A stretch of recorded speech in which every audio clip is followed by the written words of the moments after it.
Part 1. When everything started, I always believed that friendship, tested by poverty, would survive anything. If you share your last dollar and sleep in a cold truck, that person is your family forever. That's what I thought. Back in 2011, Alex and I were two failures with dreams of starting our own business. I was just a truck driver for a company that paid pennies and cheated people out of money.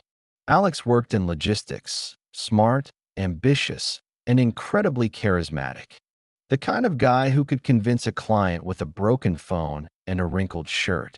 We met by chance, in a parking lot near the terminal in Long Beach. That day, I slammed the door and cursed because the dispatcher had once again put me on an extra shift. Alex was standing nearby, talking on the phone, and then he said, "I see you're not here out of happiness either." We sat down in a cheap diner nearby. I ordered the cheapest coffee, some weird tuna sandwich. And somewhere in between talking about bad jobs and the life we hated, he suddenly said, "Why don't we start our own business?" I laughed at first. "I've got an old truck and an empty wallet." "What do you have?" "I've got contacts," he smiled, "and the desire never to work for anyone again." I don't know why, but I believed him. Our office was ridiculous. A garage on the outskirts of the city with crooked metal shelves and an old computer that kept freezing. Two trucks, my old Freightliner and a rusty pickup that Alex bought at an auction. We named the company Westhaul Logistics. Simple and to the point. We printed flyers on a black and white printer at the copy center. We hauled everything, from pizza boxes to construction materials. We slept in the truck cabs, ate hot dogs from gas stations, and sent emails to clients at night. But we were passionate. There was something romantic about building it all ourselves. 2 years later, we were already known. We rented a small office by the port, bought 3 more trucks, and hired our first 2 drivers. I still drove orders, but now I was also managing the team. Alex handled clients, negotiated, secured new contracts. And when I saw him sitting at the edge of the table, waving his phone and easily closing deals worth thousands of dollars, I thought, we really did it. Little did I know that in that very moment, at the peak of our belief in each other, the first cracks were beginning to appear. Part 2. Shadows on the horizon. If someone had told me back then, "Watch out for the little things," I would have brushed it off. Little things didn't matter. We were brothers, partners, building everything together. I was wrong. The first red flag came in 2017. We won a lucrative contract with a large supermarket chain. We worked on it together, counting costs at night to offer the lowest price. But Alex went alone to finalize the contract. "It's faster," he said. When I saw the agreement, I felt something tighten in my chest. There was no mention of Westhaul, just AL Freight Solutions. "What is this?" I threw the papers on his desk. "It's a subsidiary," he waved it off. "It's better for taxes." "Did we talk about this?" He smiled his usual, "Everything is under control" smile. "Trust me, I always look out for us." And I believed him. But the little things started to multiply. New faces in the office, lawyers, consultants, clients I found out about last. Our accountant once let it slip at a party. Alex is negotiating the sale of part of the business. I almost choked on my beer. "What sale?" "Well, he said you knew," she answered quietly. But I didn't know.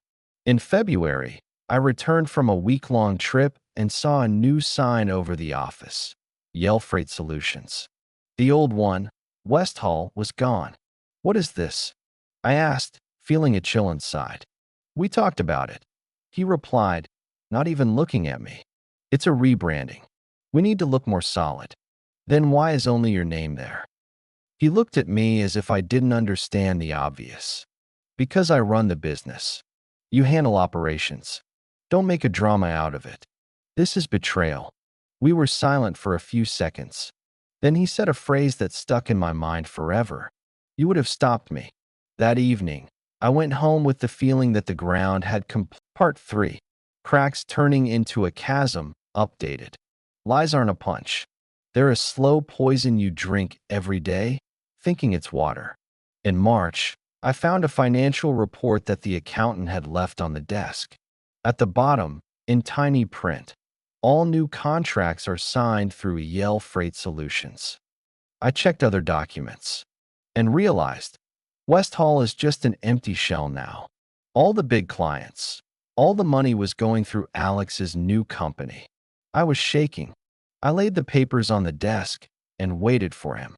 When he finally walked in, I couldn't hold back. "What is this?" I pointed at the reports. "Reports," he answered calmly, still not removing his coat. "Don't play with me. Why are all the contracts under your company now? It's more efficient." "Efficient for whom?" He finally looked me in the eyes. Coldly, emotionless. "For us? Us?" I felt myself boiling with anger. Why was I not told? Why am I the last to know? He sighed and leaned back in his chair. "You're stuck in the past. I'm doing what needs to be done to grow." "What needs to be done?" "Stealing? Destroying everything we built together?" He suddenly stood up and slammed his fist on the desk. "Don't dramatize. This is business. This is betrayal, Alex." We were silent for a few seconds. Then he said the phrase that will stay with me forever. "You would have stopped me." I silently gathered the papers and left. But this time, I didn't feel anger, just emptiness. That night, I sat in the cab of my old truck, the same one we started with. The worn-out steering wheel, the smell of diesel, the old jacket on the seat. All of that was part of us, part of what we had built. And now I understood. To him, it was just junk. To me, it was a life he had taken. Part 4. Betrayal.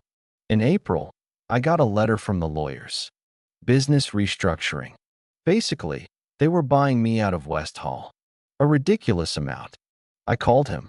"We need to talk." "Come to my office," he replied. My office. The one we built together. When I walked in, he was sitting at a new expensive desk. On the walls, photos of him with clients, him with lawyers. Everywhere, the AL Freight logo. Our name was nowhere. "How could you?" I threw the papers at him. He didn't even flinch. "This is business. This is our life. We started together." He stood up, adjusted his jacket, and quietly said, "Times change. You don't." That's when I realized my friend was gone. There was only the person who knew how to convince others and destroy those who got in his way. Part 5. When you're left alone. Losing the business hurts. But losing the person you considered a brother hurts more. I tried to fight. I hired lawyers. But it was all done cleanly. West Hall was left to me as an empty shell. I fell into depression. For weeks, I sat at home, looking at old photos. Alex and me in front of the first truck. In those moments, it felt like we could conquer the world. Emily, my wife, tried to pull me out. "You've always been a fighter," she repeated. "Get up." But I couldn't. One evening, she sat across from me, quiet and exhausted. "I can't do this anymore. I'm going to my parents." "You're leaving me?" I asked, barely hearing my own voice. She looked at me with eyes full of nothing but fatigue. "No, you left yourself." And she left. No shouting, no door slamming. She just left. I was left without a business, without a friend, without a family. But you know what? There's one thing about hitting rock bottom. When you hit it, the only way to go is up. I got up the next morning earlier than usual. For the first time in a long time, I put on a clean shirt, breathed in the cold air, and realized I'm still alive. And if I'm alive, it means I can start over. From scratch. But now with the experience that will never let me make this mistake again. Friendship died the day he said, "In business, deals change. But I know one thing, I'll rise again." When I closed the door to that office for the last time, I felt a strange sense of relief. A painful chapter closed, and a new one begins.